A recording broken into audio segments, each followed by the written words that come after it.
আর নেতার ফুলা আবার 10 বছর পরে বিদেশ থেকে আইসা বাংলাদেশের নেতা হয়, তুমি হেতা হেতাই রয়া গেলা, কথা কন ঠিক কিনা? কিন্তু আমার দেশের নেতার পিছে আমরা ঘুরি, গুইরা গুইরা ফার্স্ট বাইয়ের মধ্যে ফার্স্ট বাই তিন দল করি, দল কইরা কইরা এক দল আরেক দলের পক্ষ থেকে বাড়াবাড়ি করি, কিন্তু নেতার সন্তান কিন্তু রাস্তাত নাই, নেতার সন্তান লন্ডনে, নেতার সন্তান আমেরিকায়। তুমি নেতার পিছে গুইরা জীবন শেষ, টেহা শেষ রে। আর নেতার ফুলা আবার 10 বছর পরে বিদেশ থেকে আইসা বাংলাদেশের নেতা হয়, তুমি হেতা হেতাই রয়া গেলা, কথা কন ঠিক কিনা?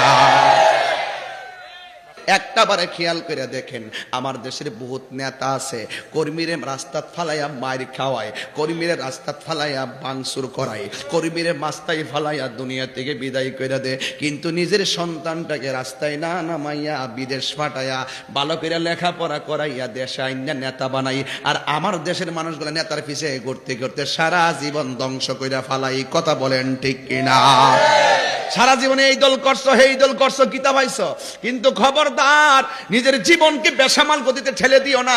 রাজনীতি করো অসুবিধা নাই, কিন্তু পড়ার টেবিলে মন দিতে হবে। রাজনীতি করো অসুবিধা নাই, মায়ের বুক যেন খালি হইয়া না যায় সেই দিকে খেয়াল রাখতে হবে।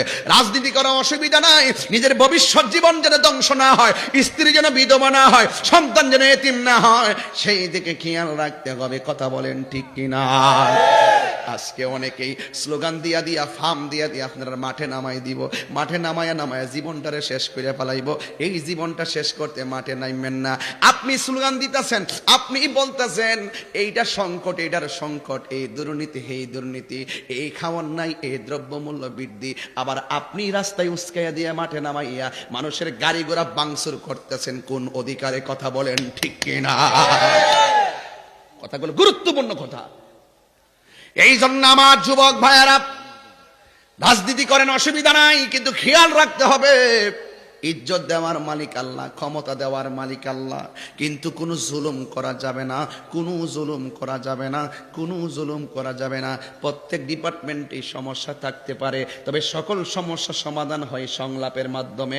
জোর করে, জুলুম করে, মারামারি করে, কাটাকাটি করে, ভাঙচুর করে এটার সমাধান করা যাবে না। এটা বুঝতে গেলেও রাজনীতির সংজ্ঞা বুঝতে হবে, কথা বলেন ঠিক কিনা?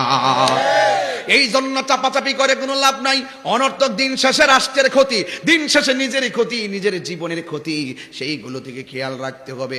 কিন্তু আমার দেশের নেতার পিছে আমরা ঘুরি, গুইরা গুইরা ফার্স্ট বাইয়ের মধ্যে ফার্স্ট বাই তিন দল করি, দল কইরা কইরা এক দল আরেক দলের পক্ষ থেকে বাড়াবাড়ি করি, কিন্তু নেতার সন্তান কিন্তু রাস্তাত নাই, নেতার সন্তান লন্ডনে, নেতার সন্তান আমেরিকায়। তুমি নেতার পিছে গুইরা জীবন শেষ, টেহা শেষ রে।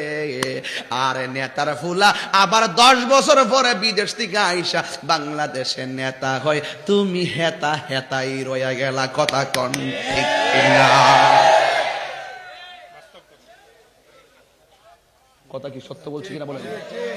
কিন্তু আমার নবী কি শিখাইছে দেখেন, আমার নবী সত্যের মাঠে বলে নাই যে সাহাবীরা তোমরা যাও, আমার নবী বলেন হে আলী তুমি আসো। আল্লাহ কন্যা কি লাগে, ময়দানে নিজের আহলে বায়ত আনছে, আরেকজনে ফোন দিয়ে আরেকজনে বলছে না তুমি যাও, আর নিজের তারে ঘরের মধ্যে বসায় রাখে নাই। দেখেন কোন 4 জনকে ময়দানে আনছে, কাফেররা, চতুর্দিকে কাফেররা, দলবল সব হানজাইয়া ফাত্তর টাত্তর লয়ে আইছে, কারণ নবীরে তারা ঘায়েল করবে। আপনারা জবান খুলে বলেন রক্ষা করার মালিককে। আবার আমার নবী বলে আলী তুমি আসো, অথচ আলী জান্নাতের সর্দার। আমার নবী বলে ফাতেমা তুমি আসো, অথচ মা ফাতেমা জান্নাতের সর্দারিনী। আমার নবী বলে হাসান তুমি আসো, অথচ হাসান যুবকদের সর্দার। আমার নবীকে হুসাইন তুমি আসো, হুসাইন যুবকদের সর্দার।